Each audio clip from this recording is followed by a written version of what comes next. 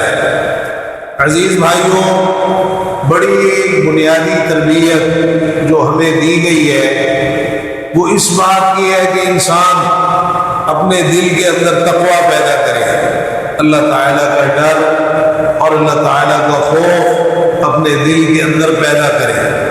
کتنے مقامات ہیں قرآن مجید کے جہاں اللہ تعالیٰ نے اس کا حکم دیا ہے، اور کتنی ہی احادیث ہیں پیارے پیغمبر جناب محمد رسول اللہ صلی اللہ تعالیٰ علیہ وآلہ وسلم کی، جن میں آپ نے اس تقوی کی تلقین فرمائی۔ اور پھر کئی دعائیں ہیں جن میں یہ سکھایا گیا کہ اپنے لیے اللہ سے تقوی مانگو، پرہیزگاری مانگو۔ تو تقوی کی اساس اللہ تعالیٰ کا ڈر، اللہ تعالیٰ کا خوف۔ عزیز بھائیوں، اگر کسی کی زندگی سنورتی ہے اور اس کی اصلاح ہوتی ہے، وہ خیر کی طرف آتا ہے، شر کو چھوڑتا ہے، اطاعت اور فرمانبرداری کا رستہ اختیار کرتا ہے، گناہوں اور نافرمانیوں کو چھوڑتا ہے، اس کی اساس اور بنیاد بھی اللہ تعالیٰ کا ڈر اور خوف ہی ہے۔ اور اگر کسی کی زندگی میں بگاڑ آتا ہے، گناہوں اور نافرمانیوں کی طرف جاتا ہے، اطاعت اور فرمانبرداری سے دور ہوتا ہے، فرائض چھوڑتا ہے، واجبات چھوڑ دیتا ہے، منہیات اور محرمات کا ارتکاب کرتا ہے، اس کی اساس اور بنیاد بھی یہی ہے کہ اس کا دل اللہ کے ڈر سے خالی، دل میں اللہ کا ڈر نہیں رہا۔ اسی لیے یہ اتنی جرأت کے ساتھ اور اتنی بے باکی کے ساتھ اللہ تعالیٰ کی نافرمانی کر رہا ہے۔ اللہ تعالیٰ کے ڈر اور خوف کے تعلق سے بھی جو اصل تربیت انسان کو دی گئی وہ کیا ہے کہ انسان اپنی خلوت کو اور اپنی تنہائی کو پاک کرے۔ اصل اللہ تعالیٰ کا ڈر اور خوف ہے ہی وہ کہ جو انسان جب اکیلا ہے، خلوت میں ہے، تنہائی میں ہے، لوگوں کی نظروں سے اوجھل ہے، اس وقت وہ اپنے آپ کو دیکھے، اپنے آپ کو پرکھے، اپنے اندر جھانکے، اپنے گریبان میں جھانکے، اپنا جائزہ لے، اپنا محاسبہ کرے کہ اللہ سے ڈرتا ہے یا نہیں ڈرتا، اللہ کا ڈر اس کے دل میں ہے یا نہیں ہے۔ یہ اصل اللہ تعالیٰ کا ڈر ہے اور اللہ تعالیٰ کا خوف ہے کہ جو انسان اپنے دل میں خلوت اور تنہائی میں جہاں وہ اکیلا ہوتا ہے محسوس کرتا ہے۔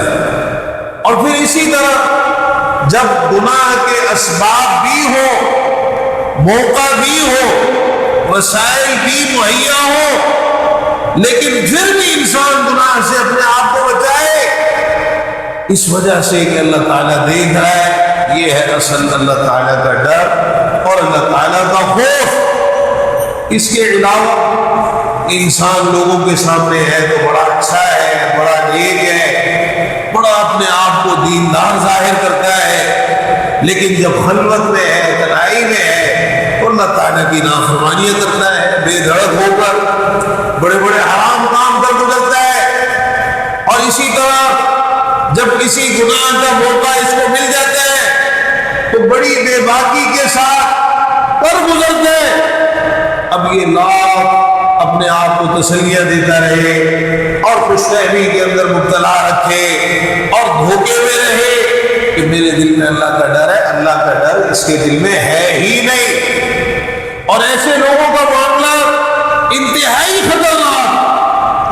خطرناک کہ جن کو لوگوں سے بچنے کی تو فکر ہے، لوگوں کے سامنے تو اچھا بنتے ہیں، اچھا نظر آنے کی نیک نظر آنے کی کوشش کرتے ہیں، اپنی دینداری لوگوں کے سامنے ظاہر کرنے کی کوشش کرتے ہیں، لیکن ان کی خلوتیں، ان کی تنہائیاں اللہ تعالیٰ کی نافرمانیوں سے اور گناہوں سے بھری ہوئی ہوتی ہیں۔ ایسے لوگوں کا معاملہ تو بڑا خطرناک، اسی کو تو نفاق کہا گیا، یہی تو نفاق۔ اللہ تعالیٰ نے قرآن مجید میں کیا فرمایا؟ یستخفون من الناس ولا یستخفون من اللہ وهو معهم اذ یبیتون ما لا یرضی من القول۔ لوگوں سے چھپتے ہیں، اللہ سے نہیں چھپتے، حالانکہ وہ ان کے ساتھ ہوتا ہے جب وہ رات ایسی باتوں میں بسر کرتے ہیں جن کو اللہ تعالیٰ پسند نہیں کرتا۔ منافقین کا تذکرہ ہو رہا ہے کہ ان کو لوگوں سے چھپنے کی تو بڑی فکر ہے، کوئی ہمیں دیکھ نہ لے، کسی کو ہمارے بارے میں پتہ نہ چل جائے، کوئی ہماری بات سن نہ لے۔ اللہ سے بچنے کی کوئی فکر ہی نہیں، احساس ہی نہیں کہ اللہ تعالیٰ کو دیکھ رہا ہے، اللہ سے بھی بچ جائے۔ اور جب یہ احساس بندے کے دل میں آ جاتا ہے تو اللہ سے تو انسان کہیں چھپ ہی نہیں سکتا نا، اللہ تعالیٰ تو ہر چیز سے واقف، تو پھر نتیجہ کیا ہے کہ انسان گناہ ہی چھوڑ دیتا ہے کہ نہیں اللہ تعالیٰ دیکھ رہا ہے۔ یہ احساس اگر اس کے دل میں آ جائے تو فرمایا ان کو لوگوں سے بچنے کی فکر ہے۔ عزیز بھائیوں، یہ بڑی خطرناک صورتحال ہے۔ اللہ تعالیٰ کی عظمت اور اس کی جلالت اور اس کی ہیبت اور اس کی خشیت انسان کے دل میں کتنی ہے، یہ اسی چیز سے پتہ چلتا ہے جب انسان تنہائی میں ہوتا ہے۔ وہ ہے بن ورد رحمہ اللہ، ان سے ایک شخص نے کہا کہ عذنی، آپ مجھے نصیحت کیجیے۔ کہنے لگے اتق اللہ ان یکون احوج الناظرین الیک، اللہ سے ڈرنا کہ کہیں تمہاری طرف دیکھنے والوں میں وہ تمہاری نظر میں سب سے ہلکا نہ ہو جائے۔ ایسا نہ ہو کہ لوگوں کی نظریں، لوگوں کی نگاہیں تو تمہاری نظر میں بڑی ہے، اللہ کی نظر، اللہ کی نگاہ، اس کو تم بڑا ہلکا سمجھتے ہو، اس کو تم کچھ سمجھتے ہی نہیں۔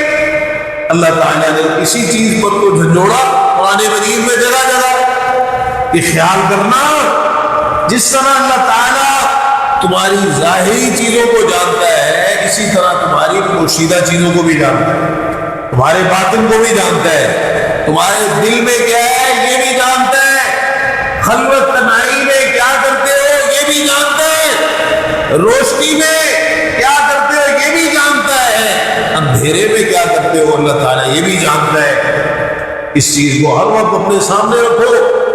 ان اللہ لا یخفی علیہ شیء فی الارض ولا فی السماء، اللہ تعالیٰ سے کوئی چیز بھی نہیں چھپ سکتی، نہ زمین میں اور نہ آسمان۔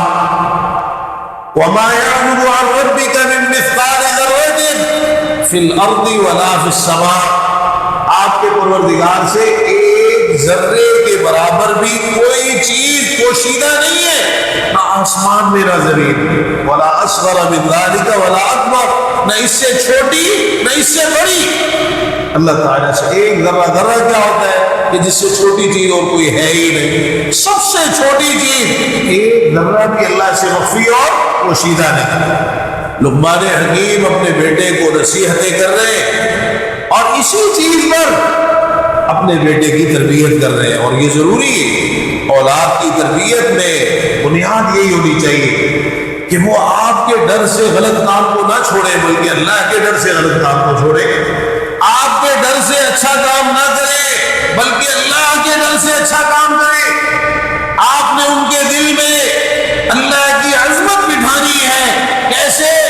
لقمان حکیم کہتے ہیں یا بنیا، اے میرے پیارے بیٹے، اے میرے لفتے جگر، اے میرے جگر کے ٹکڑے، انہا ان تک مثقال حبۃ من خردل، اگر رائی کے دانے کے برابر بھی کوئی چیز ہونا، فتکن فی صخرۃ او فی السماوات او فی الارض، وہ کسی چٹان میں ہو، چٹان کے نیچے ہو، یا آسمانوں میں یا زمین میں، کہیں بھی ہو، یاتی بھی اللہ، بیٹا اللہ تعالیٰ اسے لے آئے گا۔ وہ اللہ سے مخفی نہیں ہے، اللہ سے پوشیدہ نہیں۔ ان اللہ لطیف خبیر، اللہ تعالیٰ بڑا باریک بین ہے، پوری طرح باخبر ہے۔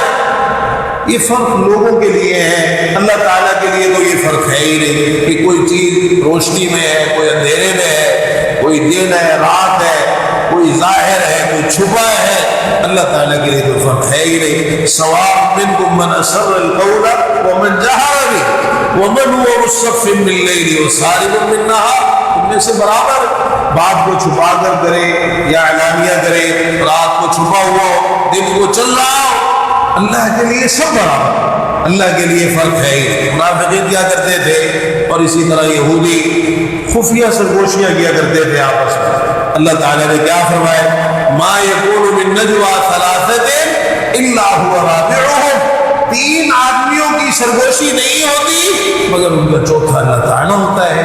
ولا خمسۃ الا هو سادسهم، پانچ آدمیوں کی سرگوشی نہیں ہوتی مگر ان کا چھٹا اللہ تعالیٰ ہوتا ہے۔ نہ اس سے کم ہوتے ہیں نہ اس سے زیادہ ہوتے ہیں مگر اللہ تعالیٰ ان کے ساتھ ہوتا ہے جہاں کہیں بھی وہ ذات کے اعتبار سے سات آسمانوں کے اوپر اپنے عرش پر مستوی ہے، جیسے اس کے شایان شان ہے، لیکن صفات کے اعتبار سے اپنے بندوں کے ساتھ ہے، باخبر ہے، دیکھ رہا ہے، سن رہا ہے، علم رکھتا ہے، کوئی چیز اس سے مخفی ہو پوشیدہ نہیں ہے۔ یوم تبلی السرائر، اللہ تعالیٰ نے قیامت کے دن کا ذکر کیا، پوشیدہ چیزیں ظاہر کر دی جائیں گی، اس دن خفیہ چیزیں ظاہر کر دی جائیں گی۔ یہاں اس کی تفسیر میں بعض مفسرین کا یہ قول بھی ہے کہ انسان دنیا کے اندر جو چیزیں چھپانے کی کوشش کرتا ہے قیامت کے دن وہ ظاہر کر دی جائیں گی۔ ایک صورت تو یہ ہوتی ہے کہ چھپ کر گناہ کر رہا ہے، اللہ تعالیٰ کی نافرمانی کر رہا ہے، کوئی حرام کام کر رہا ہے، یہ تو ہے ہی ہے۔ لیکن ایک صورت یہ بھی ہوتی ہے کہ انسان نے نماز نہیں پڑھی، کوئی اس سے پوچھتا ہے، وہ کہتا ہے میں نے پڑھ لی۔ روزہ نہیں رکھا، کوئی پوچھتا ہے کہتا ہے میں نے رکھا ہے۔ غسل کسی پر واجب ہے، نہیں کیا، کہتا ہے میں نے کر لیا۔ تو کس سے چھپا رہے؟ کس سے چھپا رہے؟ اللہ تعالیٰ تو دیکھ رہے۔ نماز نہیں پڑھی، لوگوں کو یہ کہہ کر جھوٹ بول کے مطمئن کر دے گا، ماں باپ کے سامنے بچے نے جھوٹ بول دیا کہ جی میں نے نماز پڑھی، استاد سے جھوٹ بول دیا کہ میں نے نماز پڑھی ہے، کسی اور نے نصیحت کی اس سے جھوٹ بول دیا کہ میں نے نماز پڑھی ہے، حالانکہ اس نے نماز نہیں پڑھی۔ اللہ تعالیٰ تو دیکھ رہا ہے نا، یوم تبلی السرائر، قیامت کے دن یہ چیزیں بھی ظاہر کر دی جائیں گی۔ انسان نے عمل نہیں کیا، لوگوں کو کہتے ہیں کیے، اپنی ذمہ داری ادا نہیں کی، کہتے ہیں میں نے کی ہے، قیامت کے دن سامنے آ جائے گا کیا کیا انسان۔ تو عزیز بھائیوں، دونوں پہلوؤں سے معاملہ انتہائی خطرناک۔ اور پھر اس طرح کے جو لوگ کہ جن کی خلوتیں اور تنہائیاں پاکیزہ نہیں ہیں، اگر وہ کوئی نیکیاں کرتے بھی ہیں تو آپ کا کیا خیال ہے جب تک انسان اپنی خلوتوں کے معاملے کو ٹھیک نہیں کرتا وہ نیک بن سکتا ہے؟ اس کے عمل اللہ کی بارگاہ میں قبول ہو جائیں گے، نیکیاں محفوظ رہیں گی؟ سوال ہی پیدا نہیں ہوتا۔ سنن ابن ماجہ کی روایت، رسول اللہ صلی اللہ علیہ وسلم نے فرمایا، سیدنا ثوبان رضی اللہ عنہ راوی ہے، لا اعلمن اقواما من امتی یاتون یوم القیامت بحسنات امثال جبال تہامۃ بیضا فیجعلها اللہ عز وجل ہباء منثورا۔ میں اپنی امت کے ایسے لوگوں کو جانتا ہوں کہ جو تہامہ کے پہاڑوں جیسی بڑی بڑی روشن نیکیاں لے کے آئے۔ روشن نیکیاں مطلب یہ ہے کہ وہ واضح نیک کام ہوں گے، انہوں نے وہ کیے ہوں گے، ان کے نیک کام ہونے میں کوئی شبہ نہیں ہوگا۔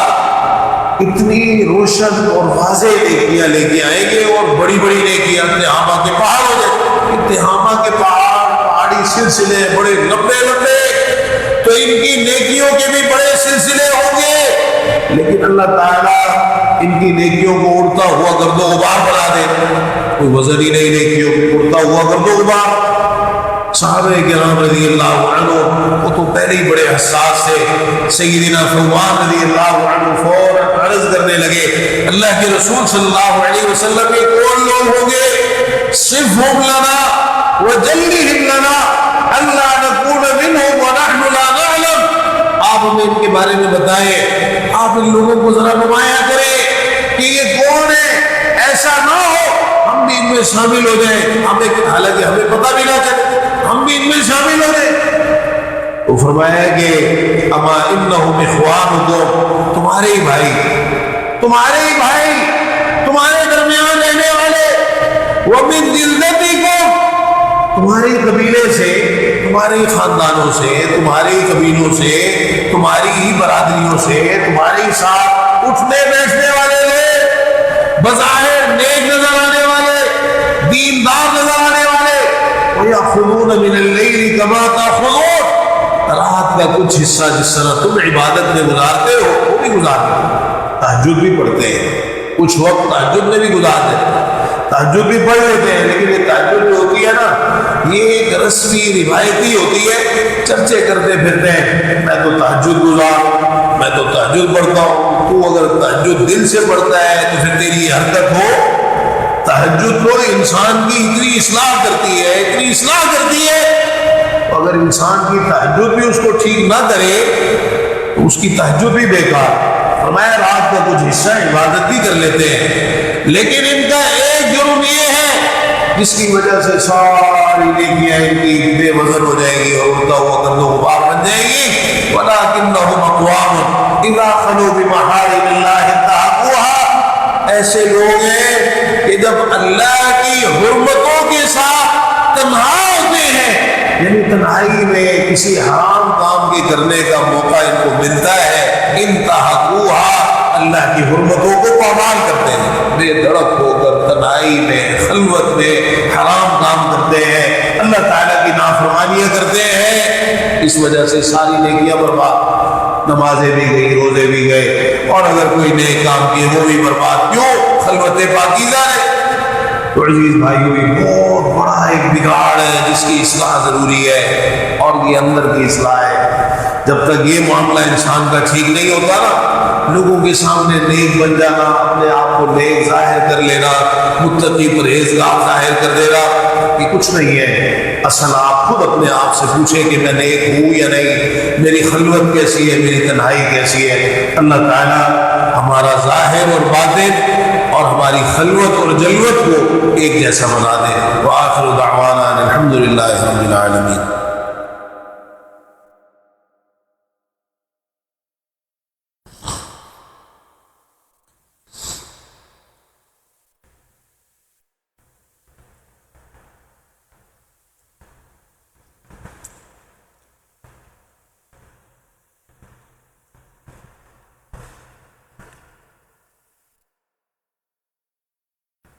إن الحمد لله نحمده ونستعينه ونستغفره ونعوذ بالله من شرور أنفسنا ومن سيئات أعمالنا، من يهدي الله فلا مضل له ومن يضلل فلا هادي له، وأشهد أن لا إله إلا الله وحده لا شريك له، وأشهد أن محمدا عبده ورسوله۔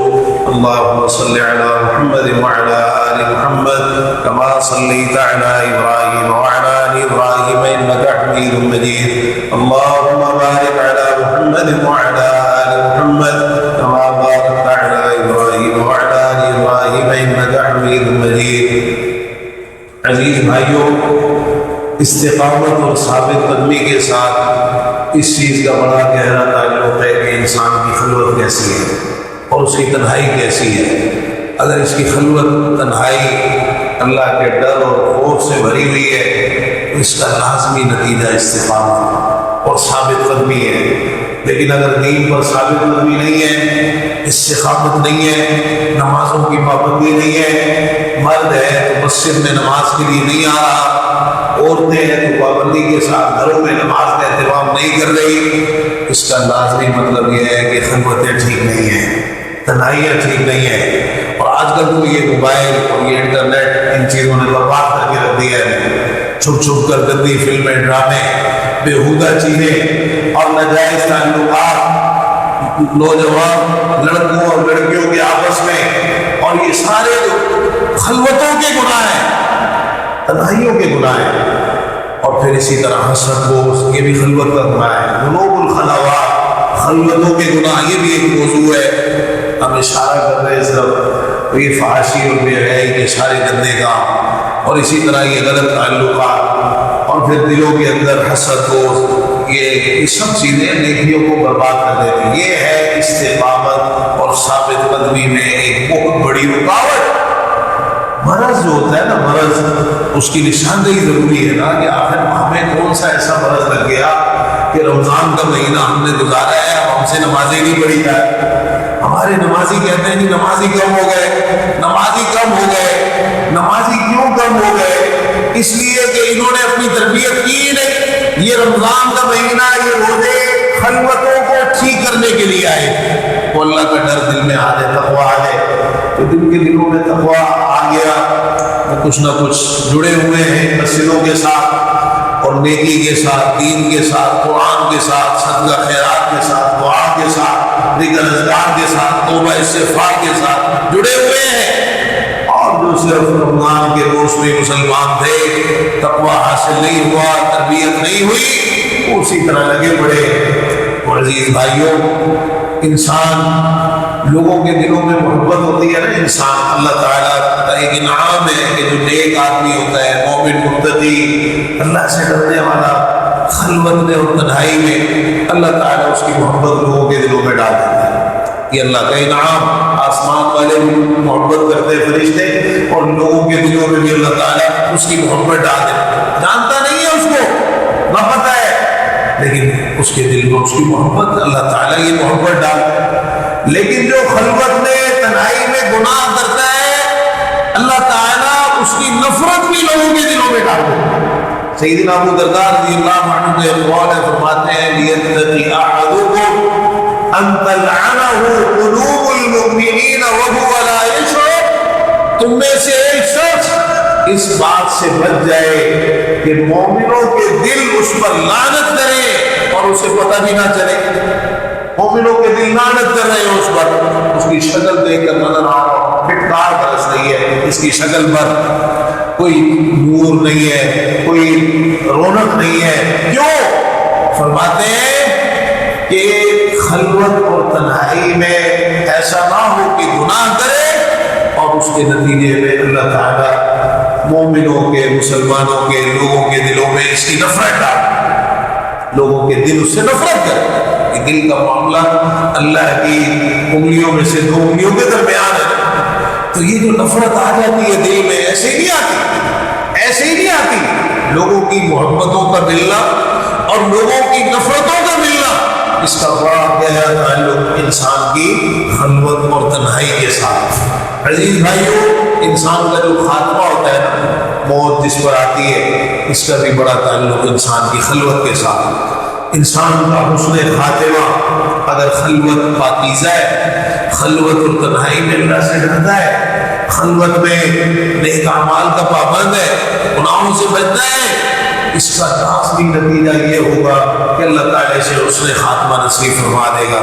لیکن اگر یہ لوگوں کی نظر میں جتنا مرضی اچھا ہے، لیکن اس کی خلوت اور تنہائی پاکیزہ نہیں ہے، چھپ چھپ کر یہ گناہ کرتا ہے، اللہ تعالیٰ کی نافرمانیاں کرتا ہے، تو یہ سبب ہوتا ہے برے خاتمے کا۔ اللہ تعالیٰ کو برے خاتمے سے بچا لے۔ اللہ تعالیٰ وہ اپنے بندوں کے امتحان مقصود ہے، لیکن بہت بڑا ایک امتحان یہی ہے، میں اور آپ اگر اس چیز پر محنت کر لیں کہ ہم نے اپنی خلوتوں اور تنہائیوں کو ٹھیک کرنا ہے، وہ جلوتیں خود بخود ٹھیک ہو جائیں، خود بخود ٹھیک ہو جائیں، بلکہ سارے معاملات ٹھیک ہو جائیں گے، چاہے رزق کا مسئلہ ہے، نوکری کا مسئلہ ہے، کاروبار کا مسئلہ ہے، یعنی معیشت کا مسئلہ ہے، گھر کا مسئلہ ہے، یعنی اولاد کا مسئلہ ہے، کسی قسم کا کوئی بھی مسئلہ ہے، جب انسان اپنی خلوت کو بہتر کر لے گا تو یہ سارے مسئلوں کا حل ہے۔ اس لیے اللہ تعالیٰ کی مدد، اس کی نصرت اور اس کی برکتیں اور اس کی رحمتیں، یہ ساری اسی چیز کے ساتھ جڑی ہوئی ہے کہ انسان کی خلوت کیسی ہے، تنہائی میں اس کا اللہ کے ساتھ معاملہ کیسا ہے، یہ چیزیں دیکھی جاتی ہیں، بڑی اہم ہے۔ رسول اللہ صلی اللہ علیہ وسلم نے ایک حدیث میں فرمایا، ما کریت ان یراہ الناس فلا تفعل اذا خلوت، جس چیز کے بارے میں تم ناپسند کرتے ہو نا کہ لوگ اس کو دیکھیں، تو جب اکیلے ہو تو تب بھی وہ کام نہ کیا کرو. کیوں؟ اللہ تعالیٰ دیکھ. اب لوگوں کے دیکھنے کی تمہیں فکر ہے لیکن اللہ تعالیٰ دیکھ رہا ہے اس کا کوئی احساس نہیں تمہیں. ایک شخص نے آپ سے فرمایا اوصنی، آپ مجھے وصیت کیجیے، تو آپ نے کیا وصیت کی؟ اوصیک ان تستحی من اللہ عز وجل کما تستحی رجلا من صالح قومک. میں تمہیں یہ وصیت کرتا ہوں کہ اللہ سے اس طرح شرم کھانا جس طرح اپنی قوم کے کسی نیک اور معزز آدمی سے تمہیں شرم آتی. قوم کا، قبیلے کا، خاندان کا، برادری کا کوئی بڑا عمر جس سے اس سے تم حیا کرتے ہو کہ کوئی غلط کام میں نہ کروں اور اس کو کہیں میرے کسی غلط کام کا پتہ نہ چل جائے. اللہ سے اس طرح، بلکہ اس سے بھی بڑھ کر تمہارے دل میں حیا ہونی چاہیے. اللہ سے اس طرح شرم کھانا. لوگوں سے تمہیں شرم آ رہی، اللہ سے کوئی شرم نہیں آ رہی، کوئی حیا نہیں آ رہی تمہیں اللہ کو، جبکہ سب سے زیادہ اللہ کا حق ہے کہ اسے شرم لائی. سنن ابی داؤد کی روایت ہے جب آپ نے ستروں کا مسئلہ ذکر کیا، صحابہ نے پوچھا عوراتنا ما نأتی منہا وما نذر، یہ جو ہمارے ستروں کا مسئلہ ہے، قابل ستر جسم کے حصے ہیں، کیا کریں کیا چھوڑیں؟ تو فرمایا کہ اپنے ستروں کی حفاظت کرو سوائے اپنی بیوی یا روٹی. تو کہا کہ اگر لوگ موجود ہو، لوگوں کی بھیڑ ہو، فرمایا نہیں، ممکن حد تک اپنے ستر کو چھپاؤ. تو صحابی نے یہ بھی پوچھ لیا کہ اگر انسان اکیلا ہے، تنہائی میں ہے، فرمایا پھر تو اور زیادہ خیال رکھنا ہے. اللہ احق ان یستحیا منہ من الناس، اللہ تعالیٰ سب سے زیادہ حق رکھتا ہے کہ لوگوں سے بڑھ کر اس سے حیا کیجیے. اکیلے ہو تو پھر تو زیادہ خیال رکھتا ہے. یہ تربیت. اب چونکہ خلوتیں اور تنہائیاں پاکیزہ نہیں رہی عزیز بھائیوں، اسی لیے اتنا بگاڑ آ گیا، سارے معاملات خراب ہو رہے ہیں، پریشان پھر رہے ہیں، اور کوئی استقامت نہیں ہے، ثابت قدمی نہیں ہے، نمازوں تک کی پابندی. اللہ تعالیٰ کی طرف سے توفیق بندے کو ملتی اس وقت ہے جب اس کی خلوتیں پاکیزہ ہوں. جب اللہ توفیق نہیں دے گا تو کیا کر لے گا انسان؟ اللہ کی توفیق کے بغیر تو کچھ بھی نہیں کیا جا سکتا. اللہ تعالیٰ سے اگر توفیق چاہیے تو چھپ چھپ کر گناہ کرنے چھوڑ دیں، اللہ کی نافرمانیاں کرنی چھوڑ دیں، اپنی خلوتوں کو، اپنی تنہائیوں کو پاکیزہ بنائیں. اور یہ نہیں ہے کہ کوئی فرض اور واجب آپ نے نہیں کیا، مثال کے طور پر نماز نہیں پڑھی پھر بھی جھوٹ بولتے میں نے پڑھی، حالانکہ نہیں پڑھی.